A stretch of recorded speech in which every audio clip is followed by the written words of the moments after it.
Hey everybody, it's Brittany and I want to show y'all a few things that came in. So far, I've gotten 3 Kickstarters that have made its way to me and they've been pretty cool. I've worked with all of them for a few weeks now. One for just 1 week, but the other 2 I've been working with for a little longer. And yeah, so I just wanted to show y'all those and show a few projects that I've been working on and some books that I've been reading. So if y'all want to catch up, stay tuned and I will switch y'all around to show y'all all the things. And Gizmo. Okay, so first up will be probably I wouldn't say weird, but it's definitely one that is very unique to my collection. And it's a great way to also show y'all one of the projects. So I knitted a little bag for it. I really love this like linen stitch. It's super cute and thick. And I absolutely love this. And I'm going to make more bags for sure. But let's see. It is the Chicken Transition Oracle by the Empathetic Chicken. Do I have a special affinity with chickens? No. Have I ever owned a chicken? No. I saw this on Kickstarter and thought it was really, really unique. And I backed it. And I think it's just really, really cool. Okay. It has some wonderful keywords. I probably should have put it in order for y'all, but I did not. Chicken Transition Oracle. The Chicken Transition Oracle is a tool to help us reclaim the power of our perception. It is also an invitation to remember our uniqueness, our wholeness, and interconnectedness, and our capacity to change and choose to heal ourselves and each other. It is 30 hand-drawn cards with a 112-page guidebook. Here's the guidebook.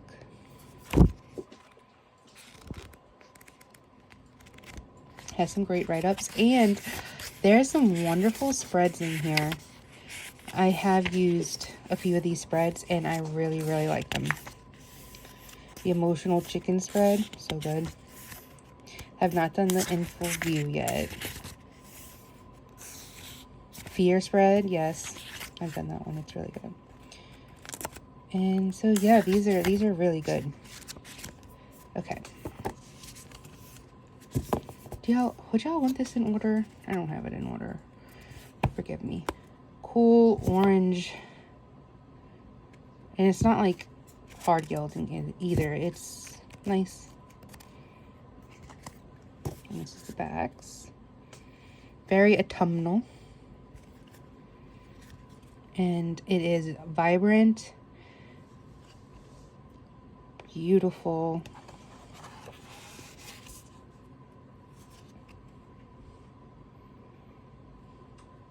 Yep, I really like it.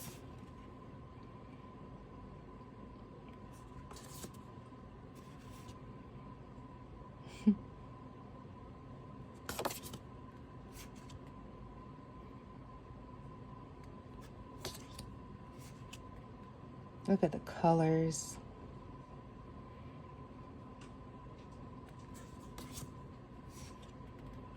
And all the different types of chickens.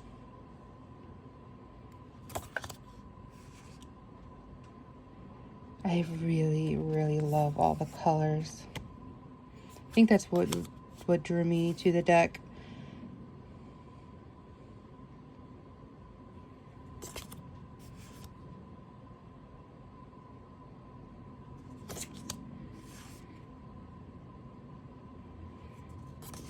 One of my favorite cards.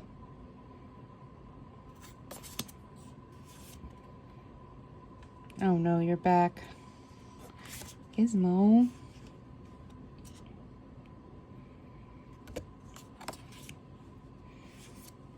Comparison.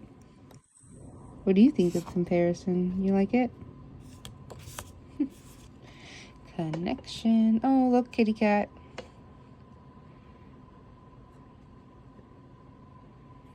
Another kitty cat.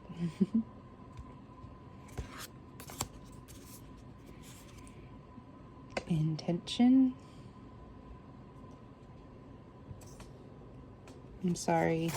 He's just needing lots of attention today. Right.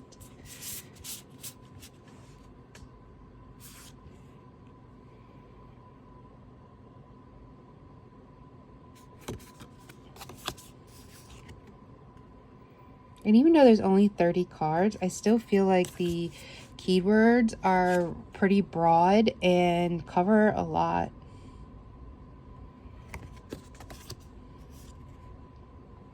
And it looks really, really beautiful with a few of my decks.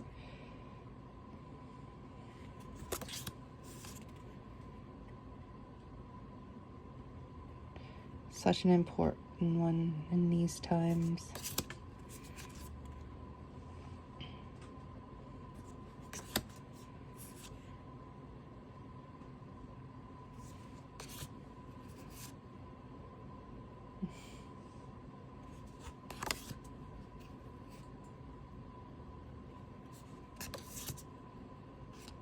Oop, the chickens got out of the coop.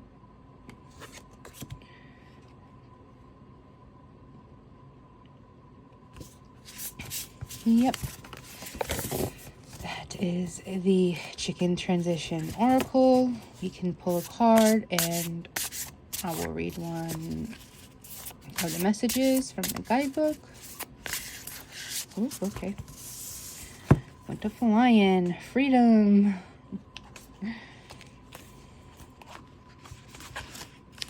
And it is in order, which I find very important. And one of the things I don't like about the next deck I'm going to show. Okay. Our minds are always capable of being free if we let them be. However, we're so used to being told what to think, believe, feel, and do it can be hard to recognize this. Through social conditioning, we learn that what our path should look like, which leaves little time to consider what we might do without this prerequisite of life. When we've known something for so long, the thought of things being any different can make us afraid and suspicious. Do we really want something different? Is there even another way? How would we navigate the unknown? Freedom means possibility, and possibilities can be endless. More options bring more choices to make and the potential for more mistakes to be made. But what really constitutes a mistake, and who defines them anyway? The obvious and not so obvious answer is we do. It can take time for us to learn what works for us and what doesn't. There are infinite ways to live life. Just because someone has a preference, that doesn't mean it's the only valid way. There are no right answers, only opinions. We don't have to agree to anything that confines us.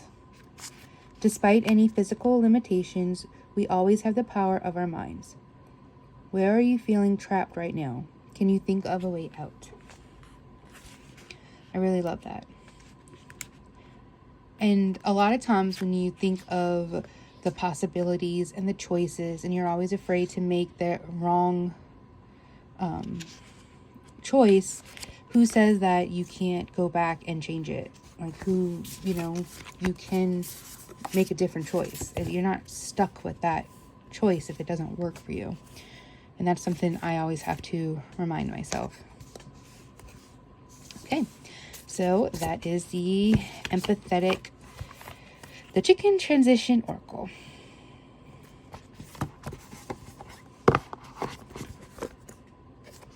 Oh my goodness, Gizmo, you are just going to make so many appearances today, aren't you?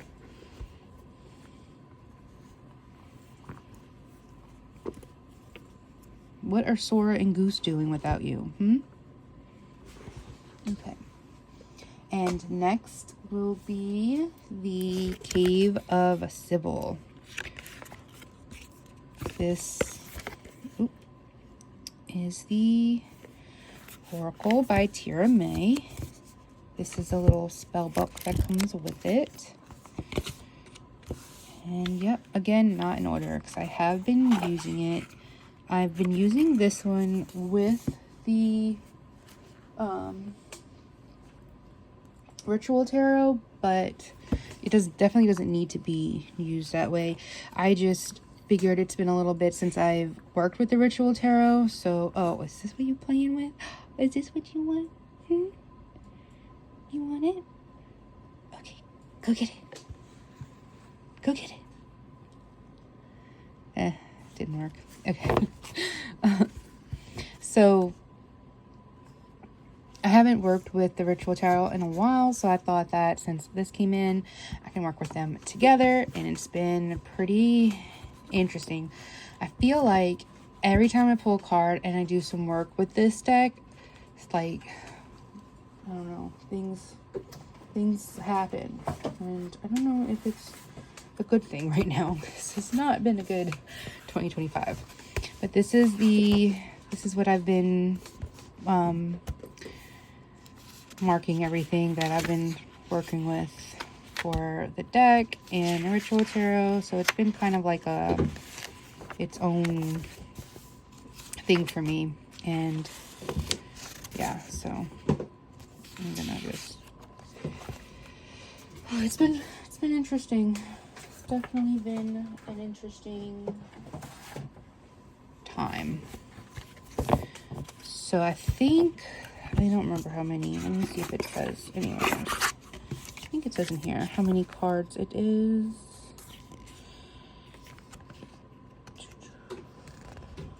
I want to say it's like 50, but I could be wrong.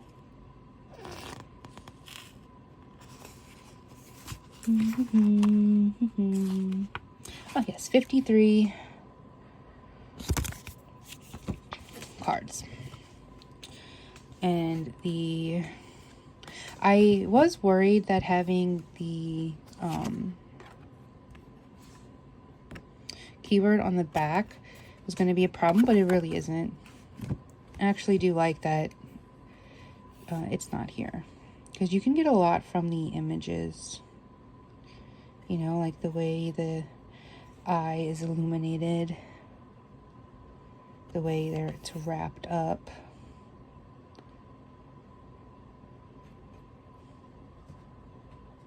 This little like tiger.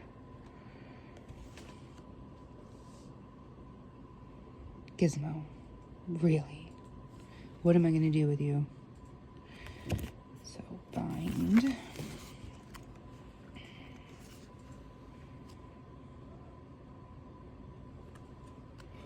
Wayne. I think this is Mother. Mother. Yes, my baby. Cure. Alchemy.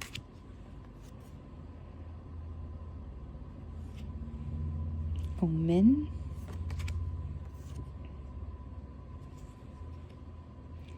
Ancestor. And I think this is Sybil. What is it? Yeah, Sybil.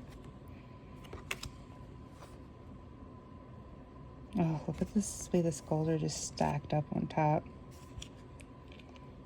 Pestilence. I know, baby.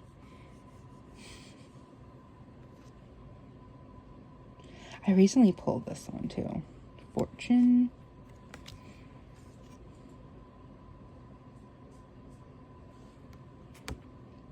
Talisman. Dawn.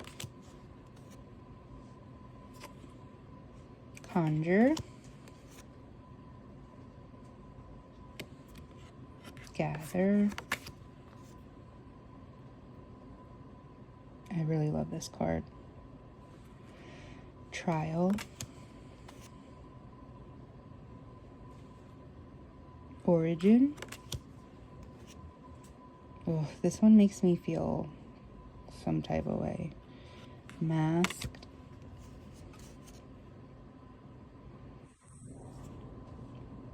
Fates. And I do find that some of the cards like make you feel uncomfortable, but I think that's the point. It's supposed to make you feel that way. Messenger.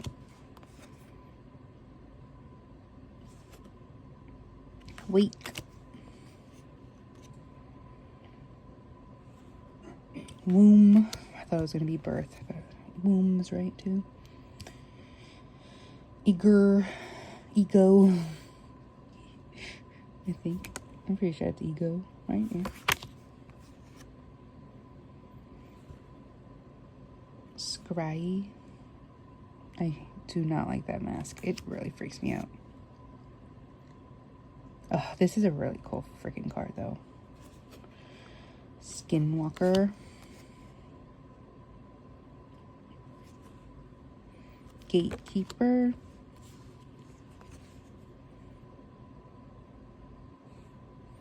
Invader. Invaders them. Bloodstone.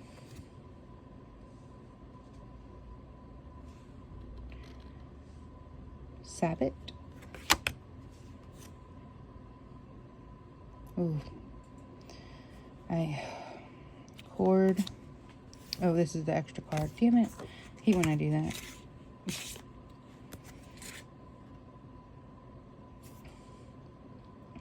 Vanity. Tarot. Oh, I got this card too. Isn't that really freaking cool? Lure. Tribute. That shedding of the skin. Repeater. Because it's like a cycle. Super cool. Hex. This is so towery. And I think if you really wanted to, Empire, you could probably pull out and find like ones that are similar to the major arcana. Other definitely, oh, look at the snakes in the hair. This gives me High Priestess vibes. Unmade. Oof. Faceless.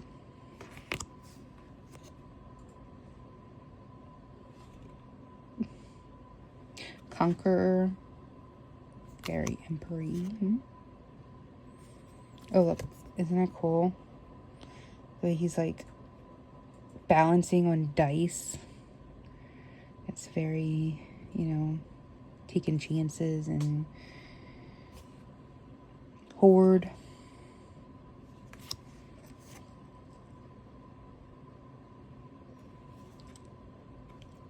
Feral. That's not you, huh? You are not feral. No. You are such a sweet boy. Yes, you are. You are such a sweet boy. Wound.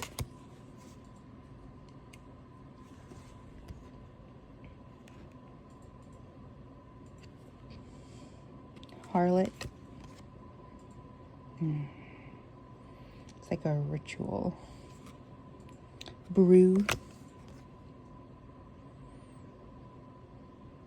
Oh my gosh, so beautiful. I would even say this would be like the moon. Cunning.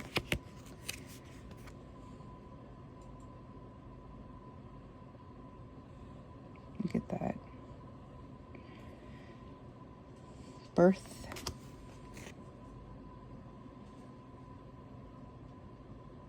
That's so judgment, right? Law. Oh, now justice. That's a good one too. Outcast. Almost like the hermit.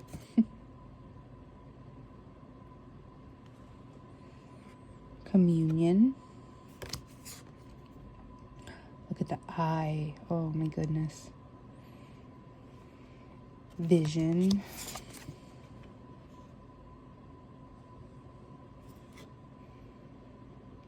Saturnine, and Becoming.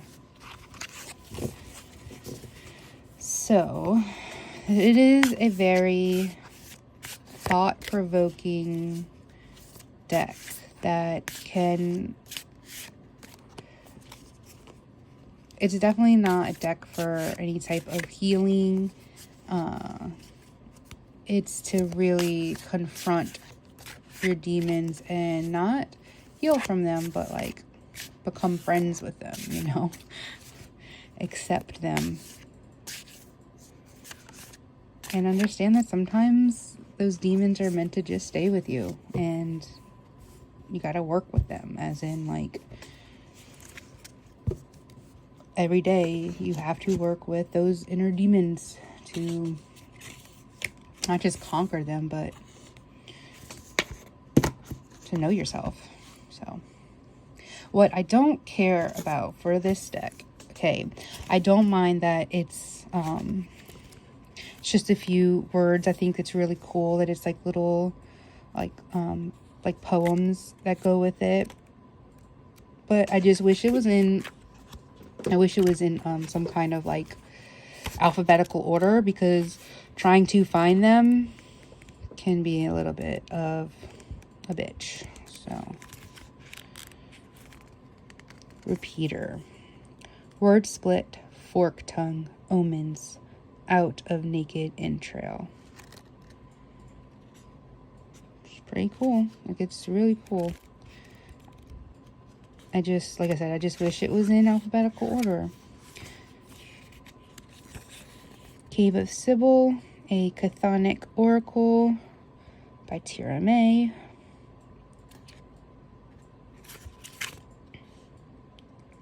The witch is a symbol of revolt. This oracle is an act of rebellion. Witches who wish to keep their hands clean, this oracle is not for you. Cave of Sybil, a Chthonic Oracle. The Cave of Sybil leads us to the underworld. But to get through the Porta Inferno, Sybil demands an offering. A drop of blood, a golden bow, everything we used to be and can never be again. Now we descend into Plutonian darkness. Beneath the soil, underground. An image without beginning, without end. So yes, pretty good. Then Tira talks about the art, the names, the spells, and then some acknowledgements, which I thought was sweet. Yep, that is the Cave of Sybil. Over here with the ritual, and then the last deck I want to talk about and show you is the Cerulean. Oh, this is from the chicken deck. The Cerulean Oracle. Oh my gosh, it's all oracles. Have I only gotten in oracles this year? I haven't even bought any decks in 2025.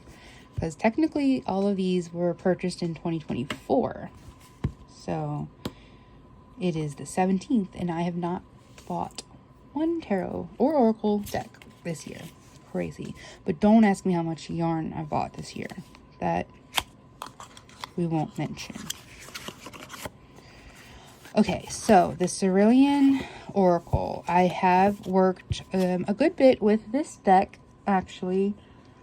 And I really like it. There are some things I don't like, but I think over time it will get better for me.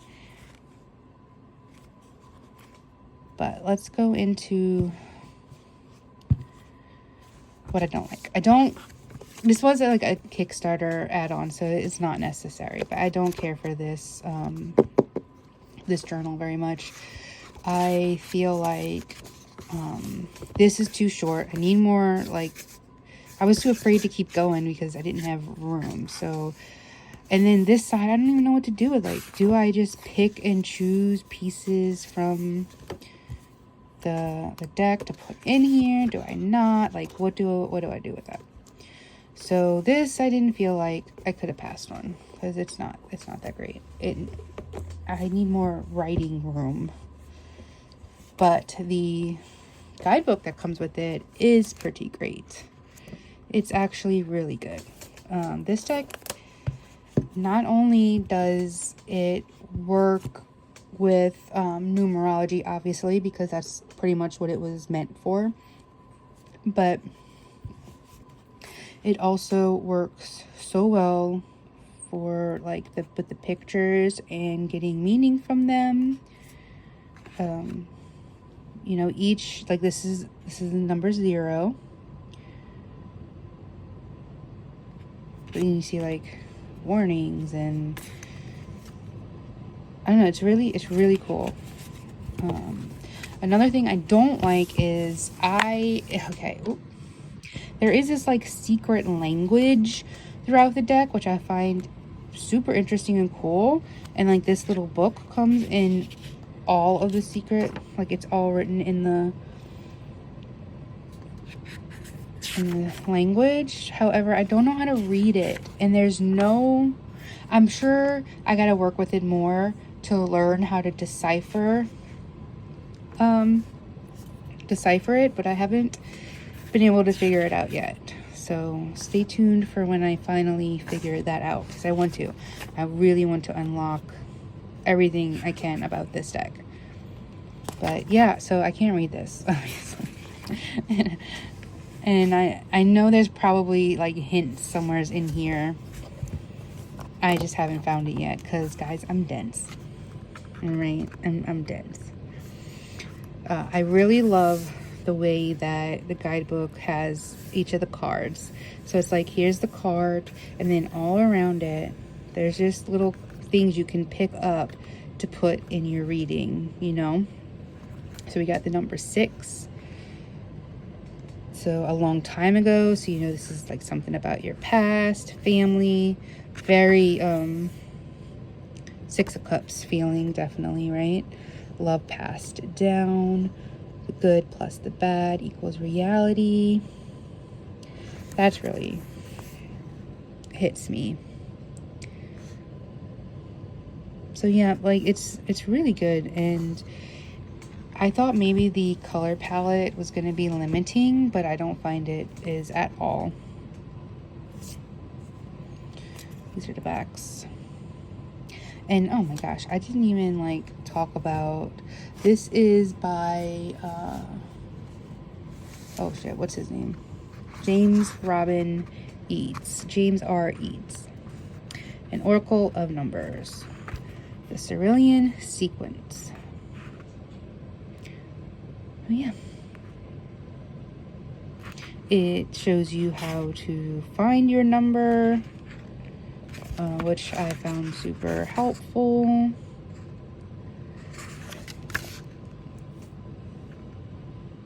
And yeah, it's really cool.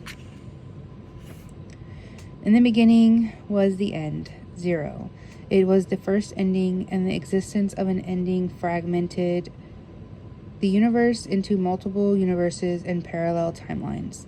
Suddenly, there were infinite possibilities for everything. The relationship between space and time was forever changed.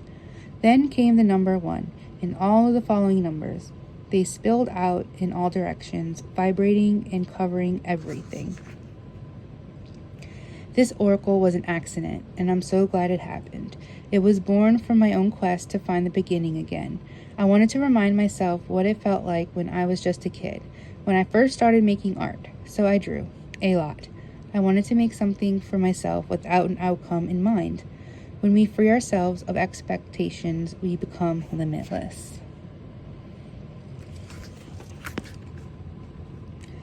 I filled 6 sketchbooks with blue-colored pencil drawings. I then spent 5 months collaging these drawings into the cards within this box. During this time, I was getting really into numerology. I started paying more attention to numbers and began to read books on the meaning of numbers. Numbers helped me figure out what this oracle was and how to end it. There are 60 cards, each numbered 0 through 9 is represented by 6 different cards, 6 different times. While these cards are about numbers, they are also about so much more. There is complex symbolism in the imagery of each card. I wanted these drawings to feel of another world, like the blueprint of another dimension. It definitely does feel like another dimension, so I think he hit the nail on the head with that. Far from here, you'll notice a language scrawled in the cards. Yeah, I have noticed. I call it seedling script. This is an alphabet that I created while making this oracle. As you spend time with this deck, you will learn to decode the language by uncovering the alphabet. You can discover the true meanings behind the imagery on the cards. The deck is readable without decoding. That is true, it is. The language, you'll be able to use intuition. Yes, it is very intuitive. You'll find each card has its own page with my thoughts on the card, just as it was in my sketchbook. He talks a little bit more of it, especially since each card does come with like some kind of time, like, you know, 2 years. Here, what we got over here. Each card does have some kind of thing of time. Here we go, 2 weeks. So like if you pull, and he says that if you pull more than like one card and you see, say you see 2 years and 2 weeks, you can like try to find in the middle of that. Yeah, you know, 2 days, give it time. Okay, so I definitely have to work more with it to learn how to decode, because I have not figured it out yet. And like I said, I'm not the brightest bulb in the box, guys. So it will take me some time. But in the meantime,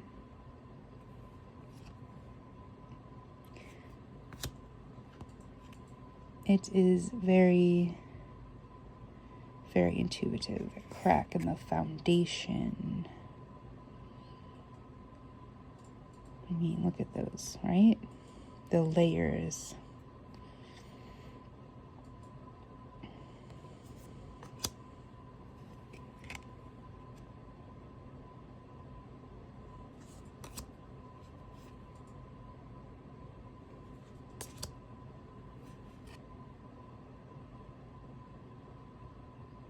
Too much technology. It's fogging up your brain.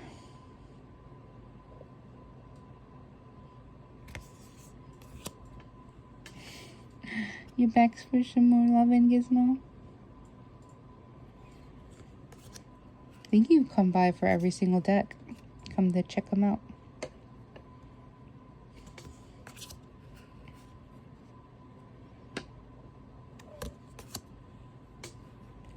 I hear Goose. He likes to coo like a little pigeon.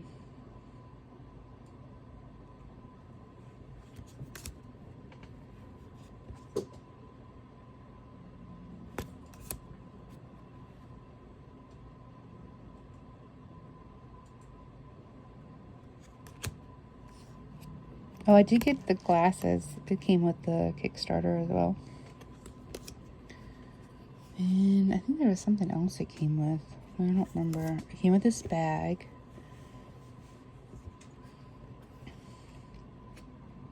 The Kickstarter did really well, but I feel like all of James R. Reed's decks do pretty well on Kickstarter.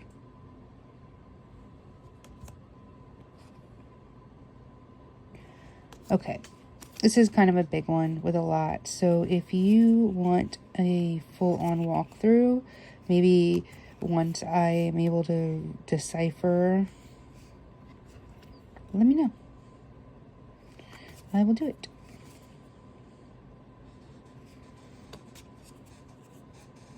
I pulled that card earlier. The rainbow. Okay, yeah, it's really good. It's a really good deck. I like it. I think I only have one other deck by this creator, and is it the something Visions? Let me see. I think it's right here. this one?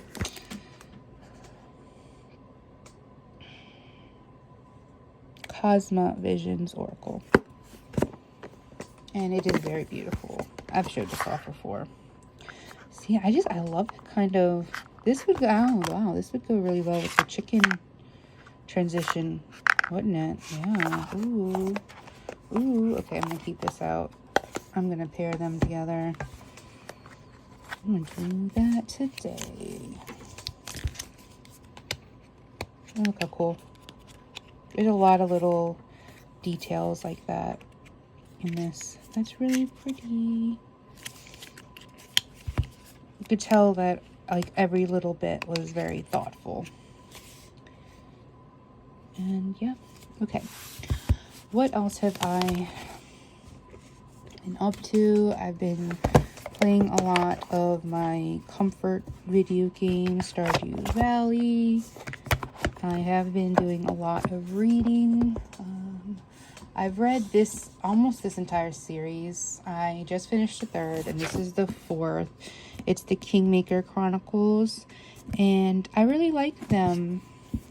I feel like, so there are there's Greek mythology in these books, so there's Greek gods and goddesses, and though there's no like lore on them, it's almost like you know them, right? You just know them like they're people. They're not people, they're gods and goddesses, but it's just like you're supposed to just know, which I feel like I always love reading the lore, so I do wish it went more into that. I feel like, okay, the first one felt really repetitive. I loved it in the beginning, but then it's always like, she almost dies and doesn't. She almost dies and doesn't. Over and over and over. And it's almost like the entire series, honestly. I mean, you obviously know she doesn't die. This is the fourth book, right? So that's not a spoiler.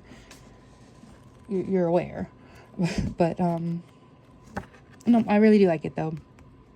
So the main character, Kat, when she was born, she was called, or she was like, is prophesized that she is the Kingmaker. She can always tell when someone is lying, and she has a whole bunch of other like powers, but her mother is like an evil queen who treats her absolutely horribly. She runs away, joins a circus. The gods are constantly intervening, trying to get her on the path that she needs to be on. So yeah, it's really good. I do like it. It does have some steaminess to it. I wouldn't call it like full on, spicy. And I don't know, they're kind of just pretty vanilla stuff that goes on, but it does go into some detail of it. It is not why I read it, though. The story is good. You really do get to... Kat is annoying. She's annoying throughout the whole thing. Like, you just want to pluck her in the freaking forehead. But she does grow. And you do watch that growth over time, which is cool. And the story is really good. And the world building is pretty good. So, yeah, I like it. This is the first one. Promise of Fire, Breath of Fire. I finished Heart of Fire. I'm actually waiting because there is a 3.5, like a little novella that I got all of these from my local bookstore. Yay. But the 3.5 little novella I did have to order. And I'm waiting for it to come in because I want to read that one first before I start this one. But I am excited to get into it as this is the last one. Yeah.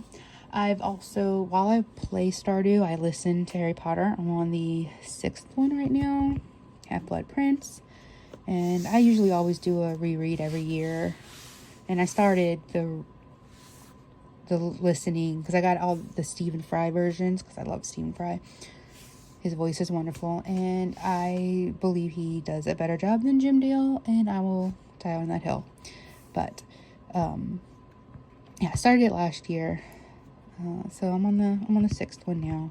If you've never listened to them, if you're a big fan of Harry Potter and you've never listened to them, you definitely should. It's like a whole new, really cool experience with them. And yeah, I love it. So that is pretty much it. So I always do a Christmas Eve cast on and a New Year's Eve cast on with one of my best friends. And this was the Christmas Eve cast on, and I had it finished before New Year's Eve, which was awesome. And then New Year's Eve, I started a blanket, and it is beautiful, and it's really big, and I will show it, but it's in this really awkward, it's really awkward looking right now, so it's not that easy to put on camera. But it's like circles and it goes out, out, out, out. It's really pretty, and it's in DK, so it's going to be huge. I'm only like 40% in, so I will show that off at a later time. But yeah, that is pretty much everything that I've been up to in January. I am sorry it took me so long to do a video, but January 2025 has kicked my ass. It's kicked my ass. It's been a tough one. So, okay, I will let y'all go. Thank you so much for watching, and bye.